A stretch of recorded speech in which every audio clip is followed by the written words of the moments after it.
Thyroid আমাদের শরীরের সবগুলো অঙ্গ প্রত্যঙ্গ যত রকম মেশিনস রয়েছে সবাইকে প্রভাবিত করে।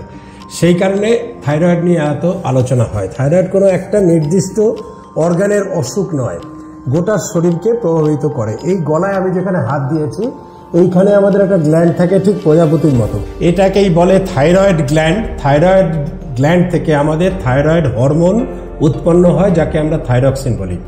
এই থাইরক্সিন দু রকম আছে, একটা T3, একটা হচ্ছে T4। এই থাইরয়েড গ্ল্যান্ডকে কন্ট্রোল করে আমাদের ব্রেনের পিটুইটারি গ্ল্যান্ড, যে আরেকটি হরমোন নিঃসৃত করে যেটাকে বলে TSH। TSH অ্যাকচুয়ালি ব্রেন থেকে হরমোন বেরোয় যে আমাদের থাইরয়েড গ্ল্যান্ডের উপর কন্ট্রোল রাখে, প্রভাব বিস্তার করে যে কতটা আমি থাইরয়েড তৈরি করব। কারণ থাইরয়েড আমাদের প্রতিটি অর্গানের কাজকর্মের জন্য থাইরয়েড জরুরি। আবার থাইরয়েড যদি বেশি হয়ে যায় তাহলে যেমন ডেঞ্জারাস, থাইরয়েড কমে গেলেও খুব ডেঞ্জারাস। এটা মনে করতে পারেন একটা মেশিন যদি স্লো হয়ে যায় আমাদের সব কাজকর্ম স্লো হয়ে যাবে। আবার মেশিন যদি অত্যাধিক দ্রুত গতিতে চলে তাহলে আমাদের শরীরের প্রতিটি মেশিন তাড়াতাড়ি চলতে গিয়ে বিকল হয়ে যাবে। এই হচ্ছে থাইরয়েড।